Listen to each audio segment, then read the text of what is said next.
Kollimalai set தான் என் கையில் இருக்கு. இங்கே என்னென்னலாம் பொருள் விற்கிது? வெள்ளை மிளகுனா என்ன, கருப்பு மிளகுனா என்ன? 200-300 வருஷம் பழமையான அரிசி.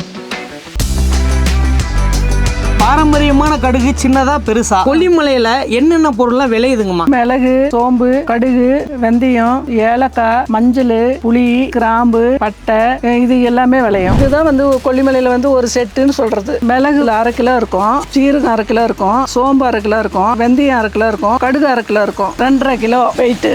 700 ரூபாய்க்கு இப்ப வித்துட்டு இருக்கோம். 700 ரூபாய்க்கு. கொல்லிமலையில ரொம்ப பழமையான அரிசி, 2ஆம் நம்பர் அரிசின்னு சொல்லிட்டு எவ்வளவு வருஷமா யூஸ் பண்ணிட்டு இருக்கீங்க? 200-300 வருஷம் இருக்கும். 200-300 வருஷம் பழமையான அரிசி. பாத்துக்குங்க.